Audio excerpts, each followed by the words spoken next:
ओम नमो अरिहंताणं नमो सिद्धाणं नमो आयरी नमो वज्राय नमो लोए सपिस मंगल में मंगल करं वीतराग विज्ञान नमो ताहि जाते वै अरहंतादि महा करि मंगल करियो महा ग्रंथ करण को काज जाके मिले समाज सब पावे निज पद राज रम्योण जिणम वीरम अनंत वर्णान दर्शन सहावं गोच्छामिनियं सारं केवली सुध के तीन भुवन में सार वीतराग विज्ञानता शिव स्वरूप शिरकार नमो त्रियोग समार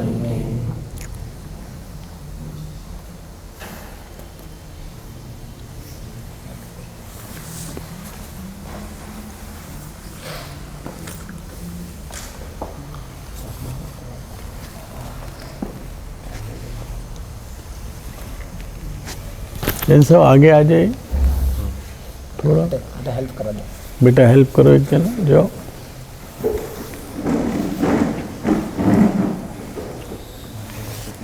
यहाँ कर दो कुर्सी, यहाँ कर दो, जितनी पास है ठीक।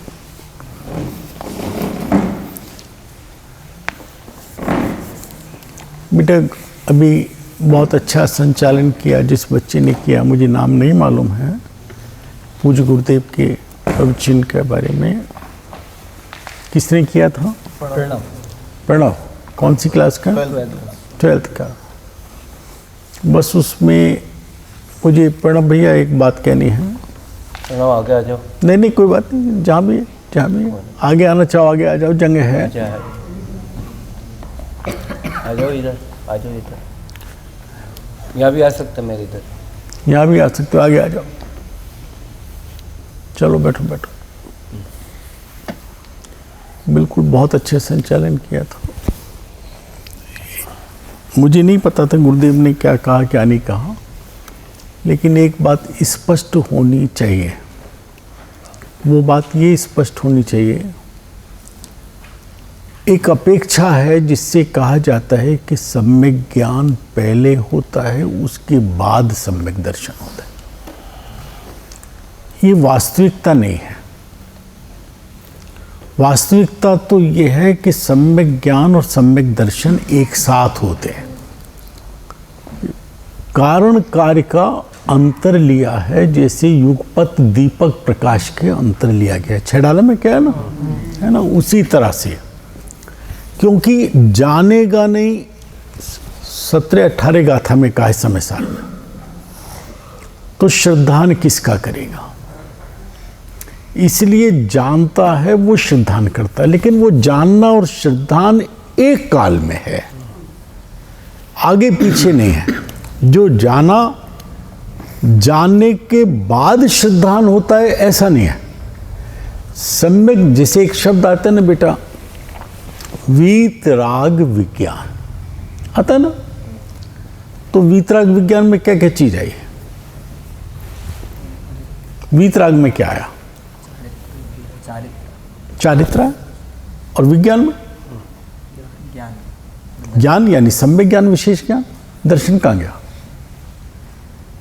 क्योंकि विज्ञान यानी सम्यक ज्ञान सम्यक दर्शन पूर्वक ही होता है, इसलिए विज्ञान में दोनों लगा लेना, सम्यक दर्शन, सम्यक ज्ञान, और वीतराग में चारित्र लगा लेना।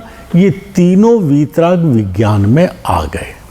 ये खुद गुरुदेव ने 6 ढाला के प्रवचन में कहा है, वह ना 3 भुवन में सार वीतराग विज्ञान था, उसके अंदर ये बात कही है।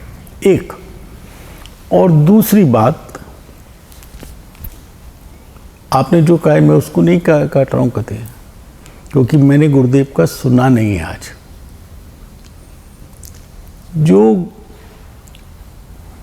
वो जो विषय है, व्यवहार ने अभूतार्थ है, असत्यार्थ है। असत्यार्थ मतलब झूठा है, अभूतार्थ माने है नहीं लेकिन उसे रखा है। सो बेटा ऐसा नहीं है। व्यवहारने की तरह पूरी तरह सत्यार्थ है। व्यवहारने से निश्चय है। नहीं आया? फिर से कहूं, फिर से कहता हूं। इसको 11वीं गाथा समय सार के भावार्थ में जयचंद जी छाबड़ा ने बहुत स्पष्ट किया, और उसके प्रवचन को गुरुदेव ने कम से कम 2 प्रवचन में लिया। व्यवहार ने झूठा या अभूतार्थ इस अपेक्षा से कहा है कि जिस समय द्रव्य की दृष्टि होती है, द्रव्य में स्थिरता होती है, उस काल में व्यवहार दिखाई नहीं देता, गौण हो जाता है। ऐसा नहीं है कि व्यवहार ने नहीं है, व्यवहार ने है। व्यवहार नए को कोई ना माने तो वो असत्यार्थ है, और व्यवहार नए प्रयोजनभूत है। अपने लिए तो प्रयोजनभूत है, लेकिन व्यवहार ने मेरे प्रयोजन के लिए कार्य में आ जाएगा, उससे मेरा प्रयोजन सज जाएगा, ऐसा माने तो गलत है। अब आप समझ गए बेटा? व्यवहारने की नास्ती नहीं है, व्यवहारने है, और व्यवहारने कथन करता है। गलती क्या होती है? मैं उसको एज इट इज मान लेता हूं।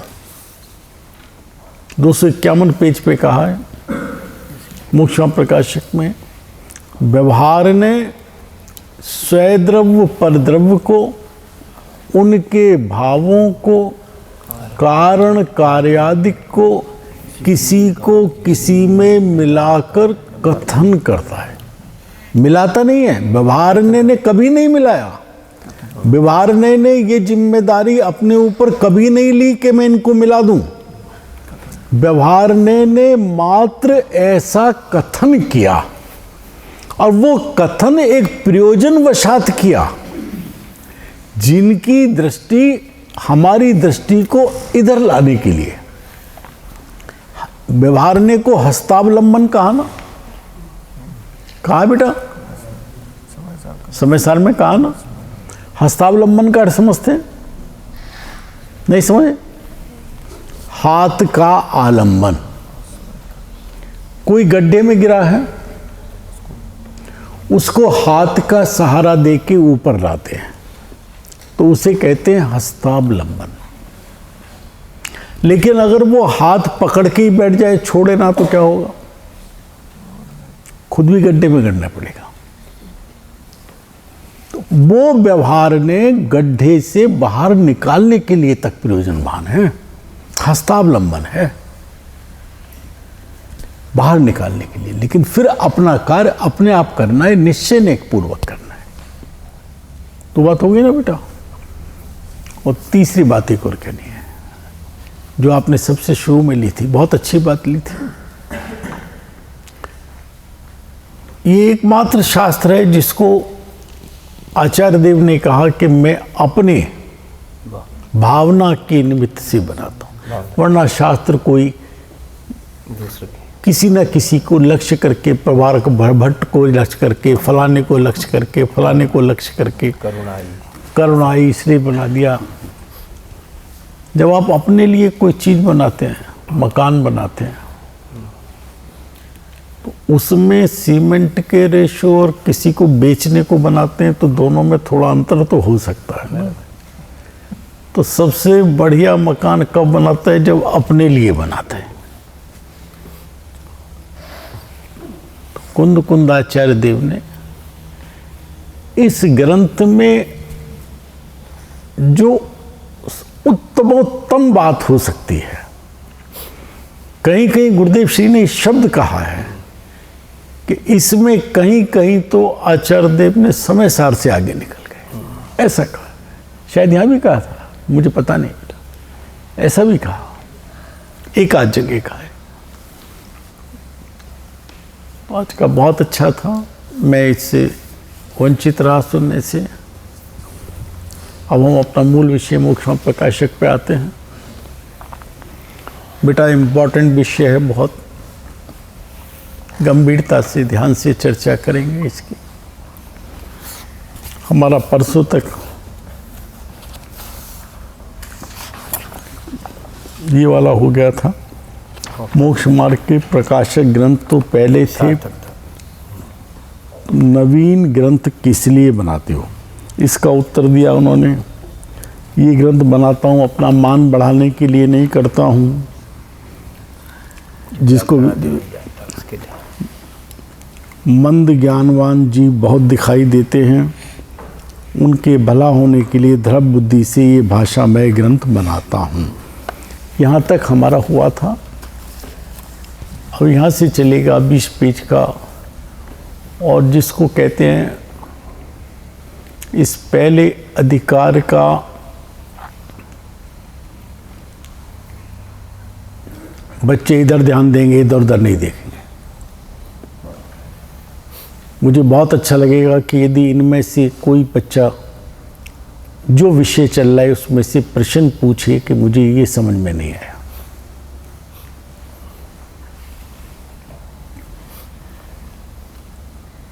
जैसे जब बच्चा बाहर जाता है तो उसे आखिर में घर के बुजुर्ग लोग शिक्षा देते हैं कि बेटा ये ध्यान रखना, ऐसा ऐसा करना। इस तरह आचार्य कल्प टोडरमल जी ने पहला अधिकार पूर्ण करते हुए हमें न केवल सीख दी है बल्कि चेताया भी है, चेतावनी भी दी है। और उस चेतावनी को देने के लिए उन्होंने 2 उदाहरणों का प्रयोग किया है। पहले इसमें से पढ़ते हैं 2 लाइन, फिर चर्चा करते हैं। जिसको जो समझ में ना आए बेटा, यू आर फ्री। पुनिश्चय अब कुछ और कहने का निश्चय करते हैं टोडरमल जी हमारे हित में। जैसे बड़े दरिद्री को अवलोकन मात्र चिंतामणि रत्न की प्राप्ति हो और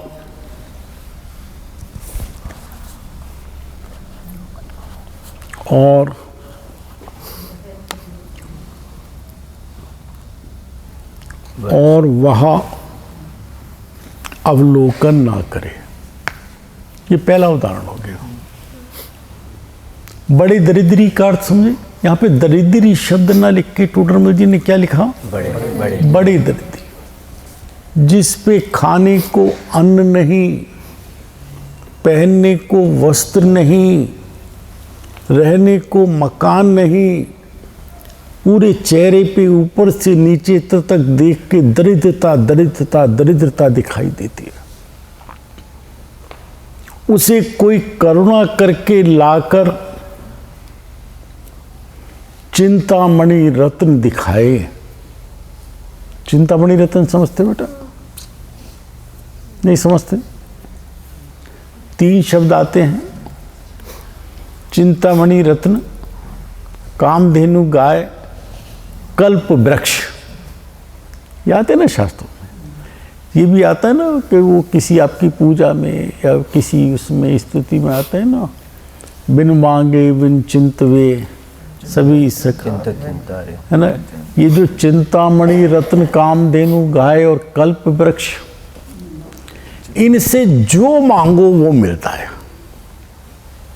क्या मांगो? तुझे मिल जाए तो क्या मांगेगा?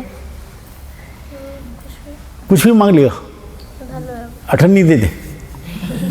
क्या मांगेगा? हैं?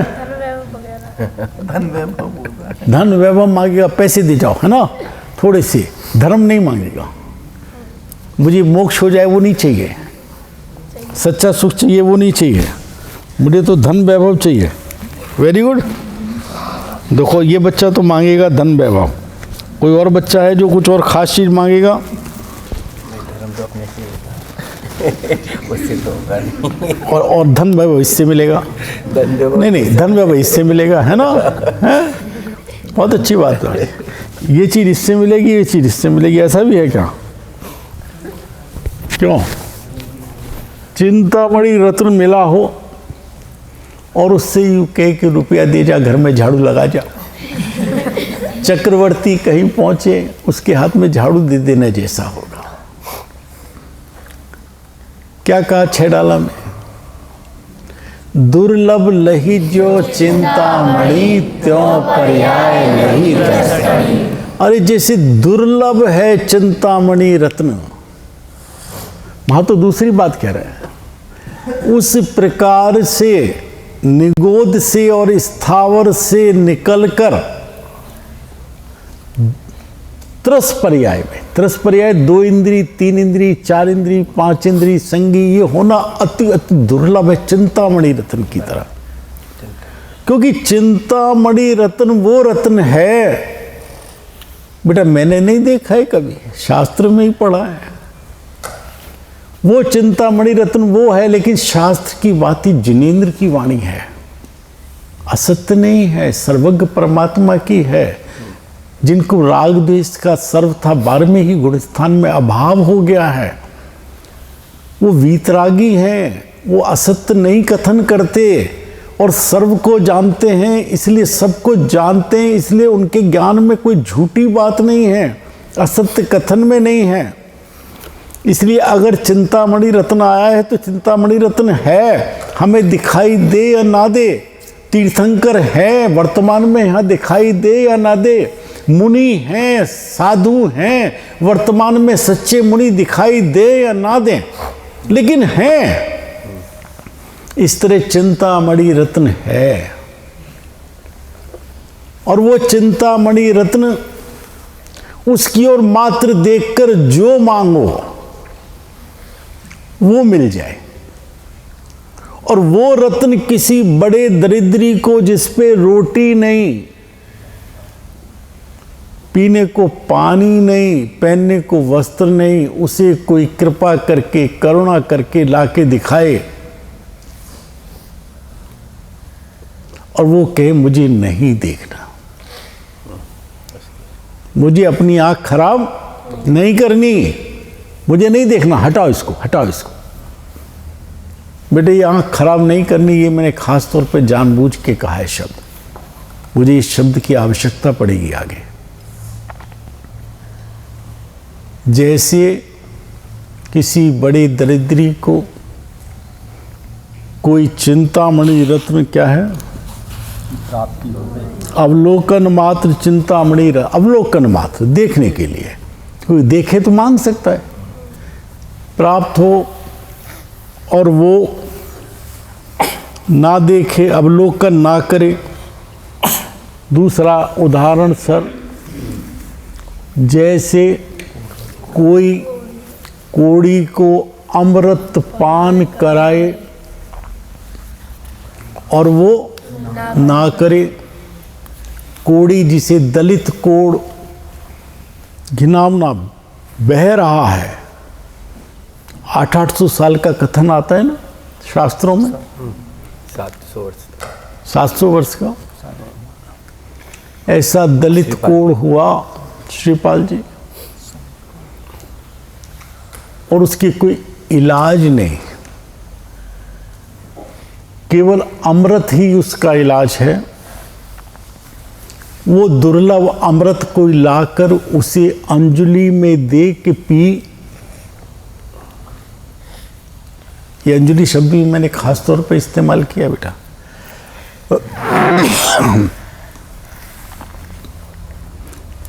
अमृत पान कराए और वो ना करे, वो कहे कि ले तू अंजलि में ये अमृत ले और पी, अपने इस कोड़ को दूर कर, और वो ना करे तो टोडरमल जी कहते हैं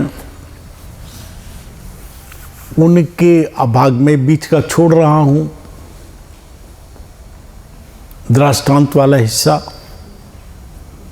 2 उदाहरण, बड़े दरिद्री को जिससे एक क्षण में दरिद्रता दूर हो सकती है, ऐसे चिंतामणि रत्न का अवलोकन कराए और वो ना करे।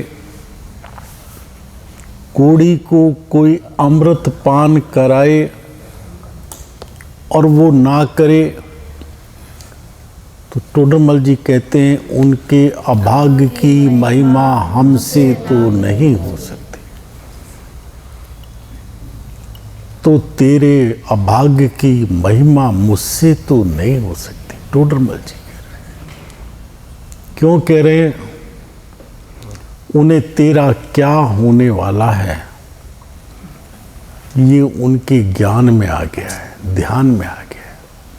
जैसे माँ को ये बच्चे का भविष्य क्या है ये पालने में ज्ञान में आ जाता है, समझ में आ जाता है। इस तरह ज्ञानी महात्मा को, टोडरमल जी को जिसे चिंतामणि रत्न मिला वो अवलोकन नहीं करता, जिस कोड़ी को अमृत पान करने को मिले वो नहीं पीता, उसके अभाग्य की महिमा टोडरमल जी कहते हमसे तो नहीं हो सकती। इसका दृष्टांत ये कहते हैं उसी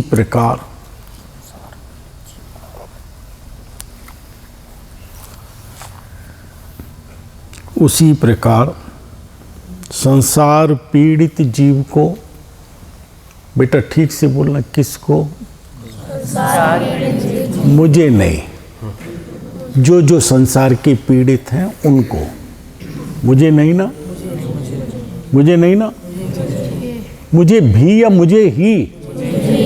भी नहीं, मुझे अपना कल्याण करना है, इसलिए मुझे दूसरे की दूसरा जाने।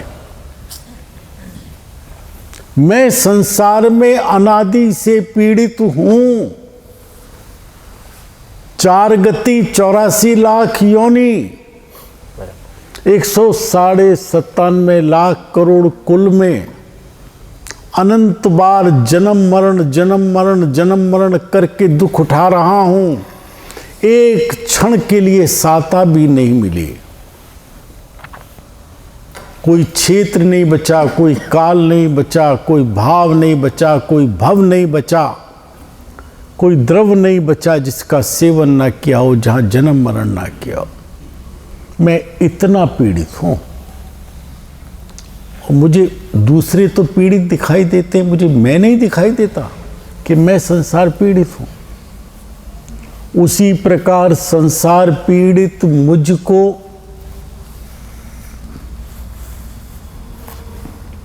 सुगम मोक्ष मार्ग के उपदेश का निमित्त बने। मोक्ष मार्ग कैसा है? बोधि दुर्लभ भावना है, सच्ची है नहीं है? सुगम है, दुर्गम है? दोनों अपेक्षा बेटा। अनादि से आज तक प्रकट नहीं किया इसलिए दुर्गम दिखाई देता है। जब तुम 8th 9th के बच्चे हो तो तुम्हें पायलट बनना और साइंटिस्ट बनना दुर्गम दिखाई देता है, क्योंकि नहीं किया अब तक। जिस दिन कर लोगे कहोगे तो बहुत सहज था, ये तो मेरा स्वभाव था, इसके अलावा जीव कुछ कर ही नहीं सकता। एक करने लायक भी यही है और कर भी यही सकता है। दूसरे का कर सकता है, ये भाव तो कर सकता है, लेकिन दूसरे का कुछ कर नहीं सकता है। और अपने में यही कर सकता है कि जो है उसको स्वीकार करके वहां टिक सकता है।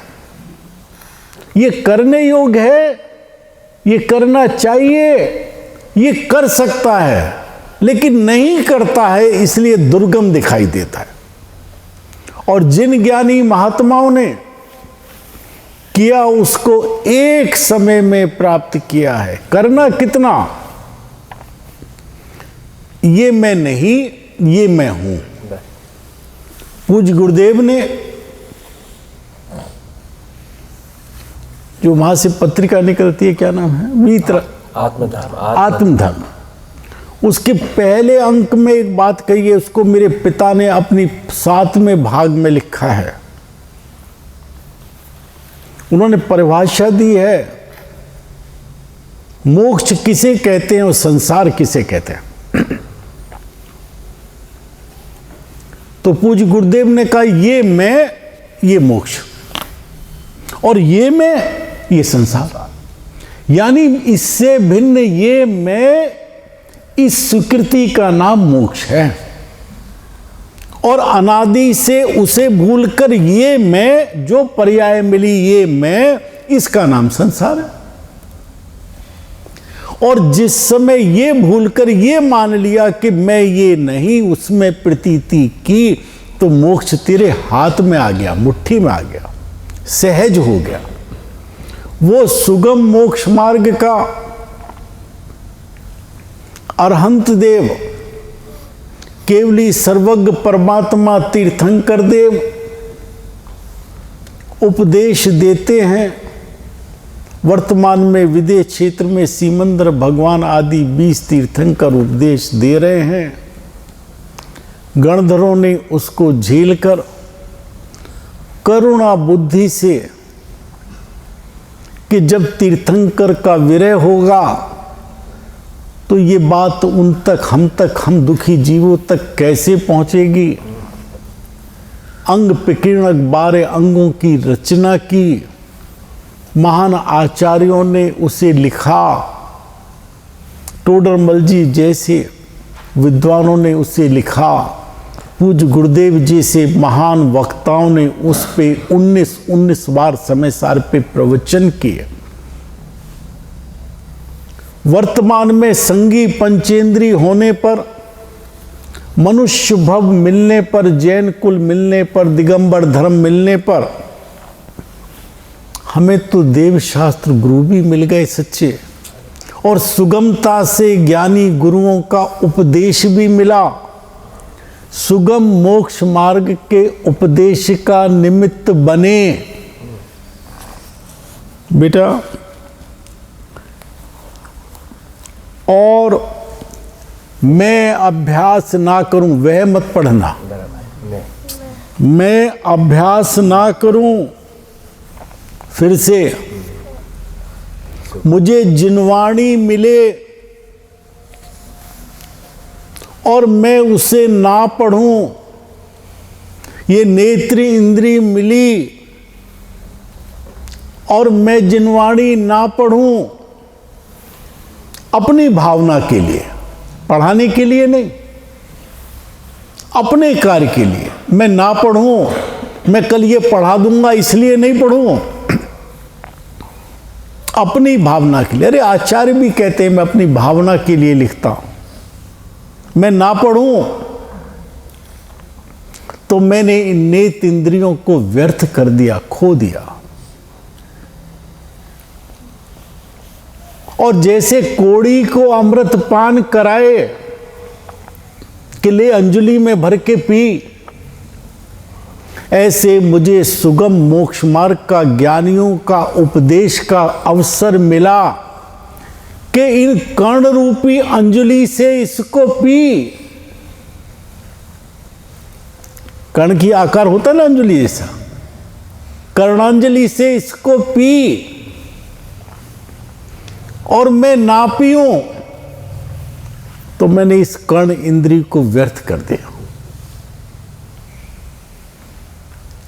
तो टोडरमल जी कहते हैं,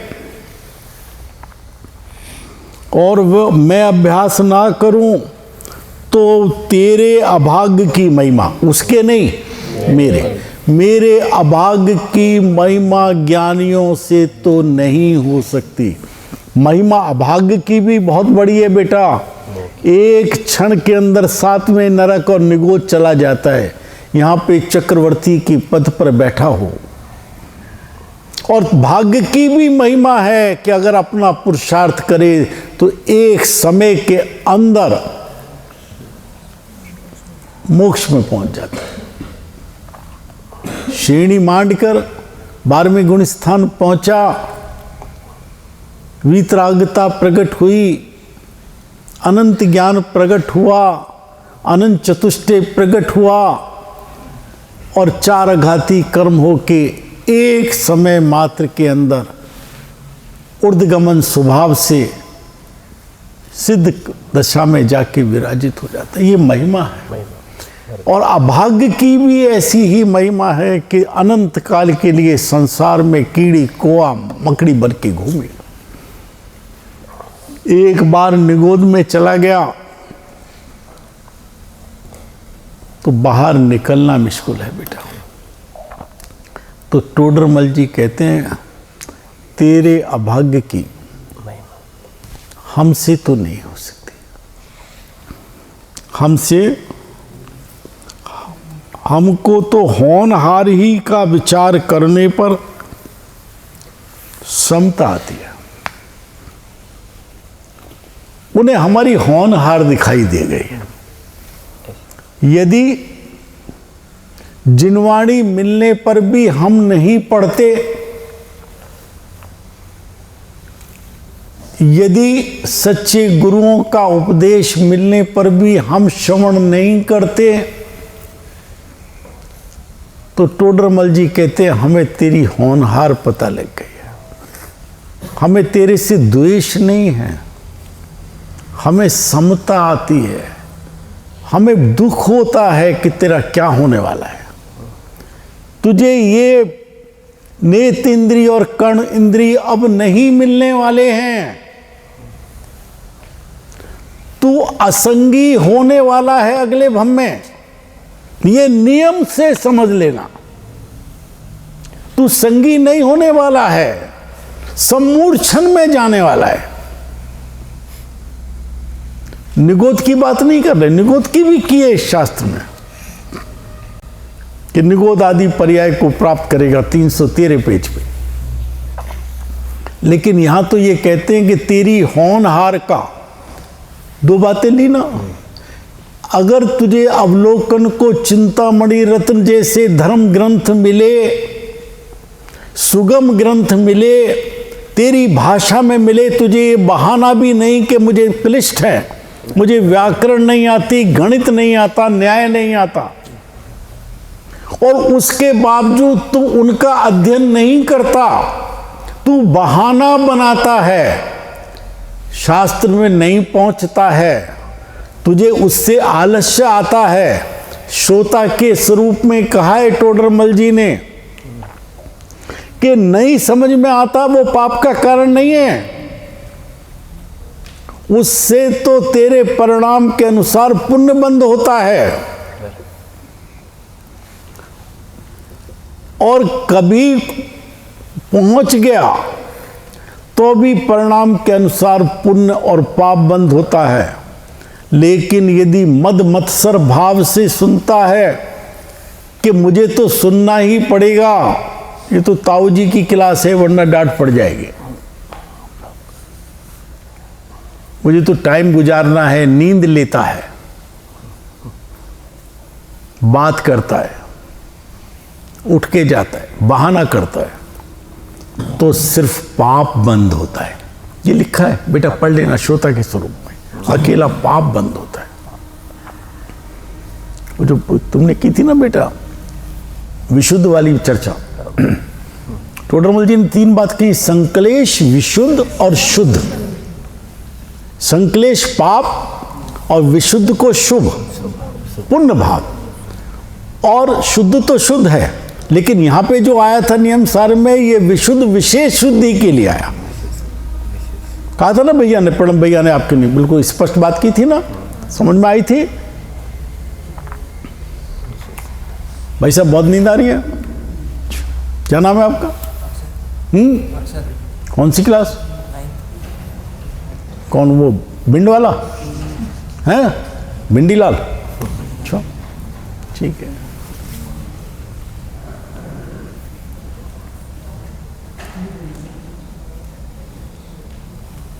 क्या कोई परेशानी?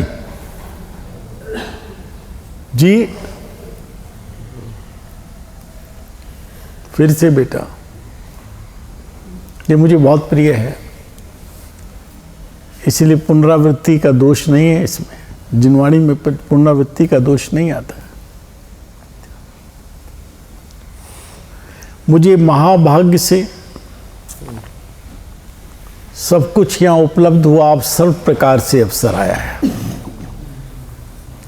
और उसके बावजूद मुझे सुगम मोक्ष मार्ग का दो तरह से निमित्त बना।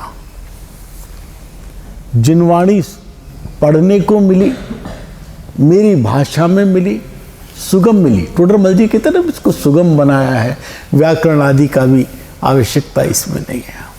देश भाषा में ग्रंथ बनाता हूँ, मिली, और मैं अध्ययन ना करूं, मैं ना पढ़ूं, अपने हित का कार्य ना लगूं, और मुझे सच्चे गुरुओं की वाणी मिली जो ऊपर से परंपरा से आई है, दिव्य ध्वनि से चलती हुई आई है। तो ज्ञानियों को मेरी होनहार पर समता आती है। वो कहते हैं तू बहुत अभागा है।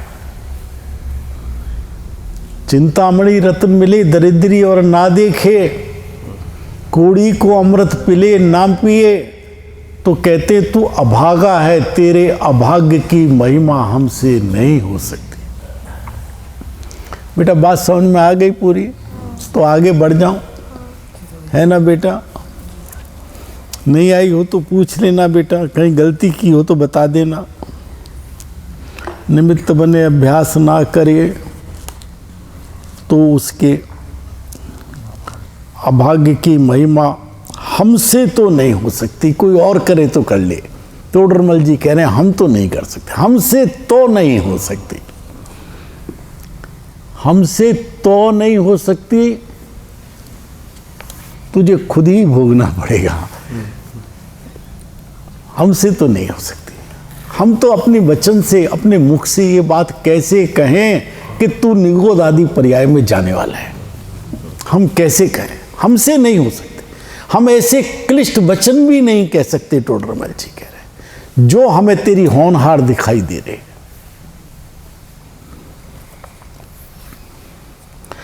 हमको उसकी होनहारी का विचार करने पर अपने को समता आती है। बोले हमें तो बस, हम कनिष्ठ वचन नहीं कह रहे, हमें तो समता आती है, हमें करुणा आती है, हमें द्वेष भी नहीं है कि तेरी होनहार क्या होने वाली है।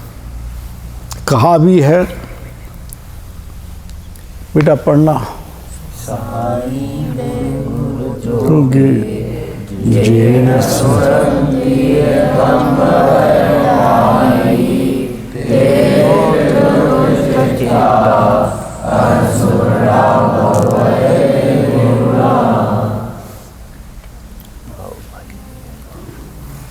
स्वाधीन उपदेशदाता गुरु का योग मिलने पर भी।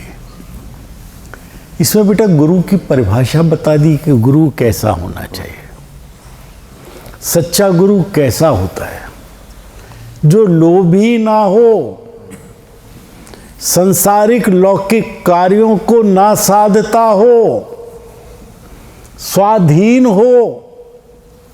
स्वाधीन कौन होगा? दो अर्थ, एक तो जो सम्यक्त का धारी होगा, जो सम्यक दर्शन ज्ञान चारित्र का धारी होगा वो स्वाधीन होगा, एक। दूसरा जो लोभी लोलुपी नहीं होगा, जिसे धन आदि संसारिक कार्य की इच्छा होगी, वो स्वाधीन नहीं होगा। वो बोलेगा जो कहलवाना चाहेगा श्रोता, वो बोलेगा। अगर वो लालची है, अगर वो लोलुपी है, लौकिक कार्य साधता है, तो वो बोलेगा जो श्रोता सुनना चाहेगा, सत्य बात नहीं बोल पड़ेगा, वो स्वाधीन नहीं होगा।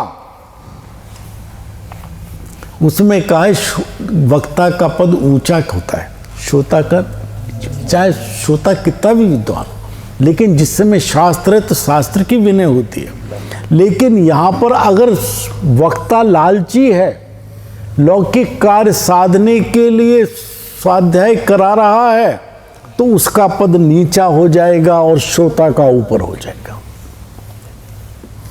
कहा ना वक्ता के स्वरूप में पंडित जी, डॉक्टर साहब,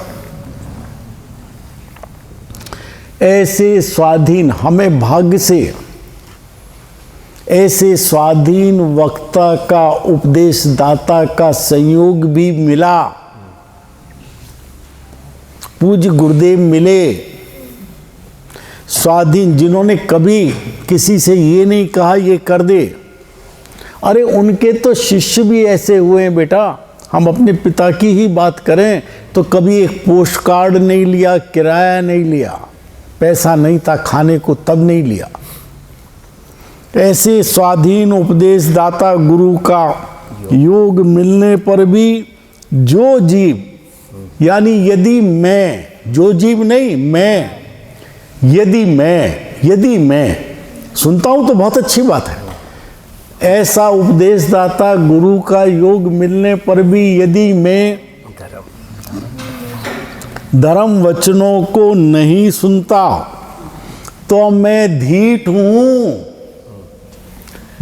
हूं। माँ कहती है ना कि तू तो बड़ा ढीठ हो गया है, 10 बार कह चुकी नहीं सुनता।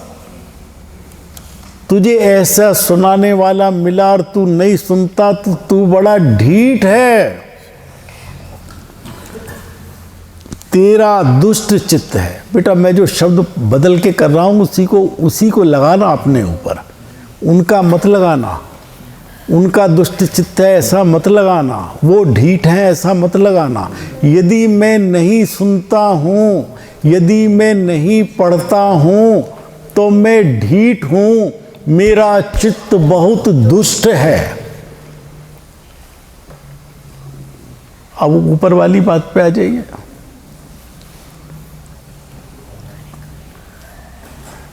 नेत्र और कर्ण इंद्री नहीं मिलेगी। दुष्ट की कोई सजा है कि नहीं? दुष्ट को सजा मिलनी चाहिए या नहीं? पंडित जी दुष्ट को सजा मिलनी चाहिए या नहीं? जरा जोर से बोलिए, आवाज जोर से बोलिए, सबको सुन। हाँ। दुष्टों को सजा मिलनी चाहिए ना? हाँ।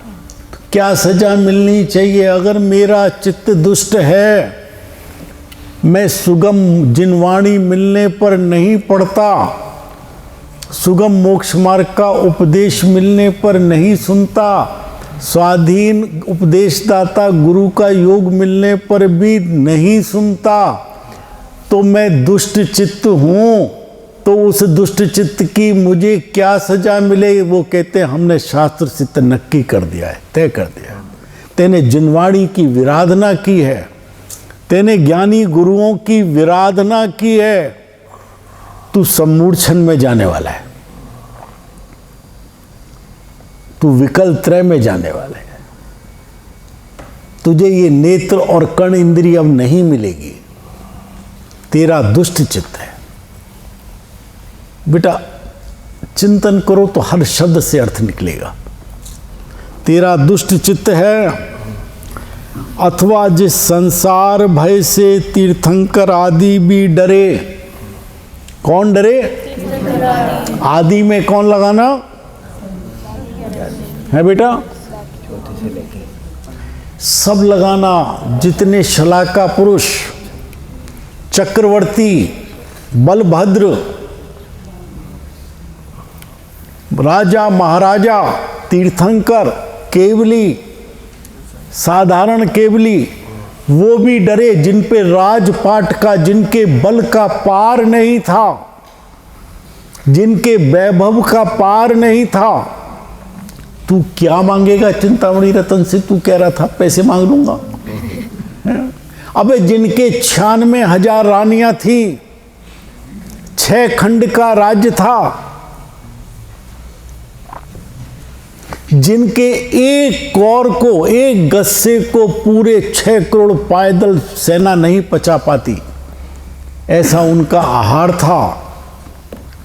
वो भी इस सब को जगत विभूति भूति समतज कर, जगत की विभूति को, जिसको हम विभूति कहते हैं, उसको शमशान की राख की तरह छोड़कर चले गए।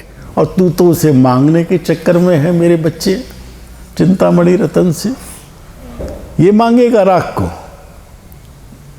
जगत विभूति भूति सम तज कर निजानंद रस ध्याय।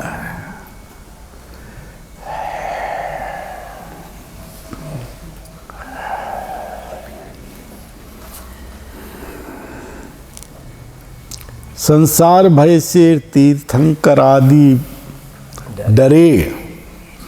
उस संसार भय से रहित है, लगता है वो तो डरे, वो तो मोक्ष चले गए, लेकिन तुझे डर नहीं है, इसलिए तू ना जिनवाणी सुनने को तैयार है, ना जिनवाणी पढ़ने को तैयार है, ना उपदेशदाता गुरु मिलने पर सुनने को तैयार है। तू बड़ा सुबट है, बड़ा पहलवान है।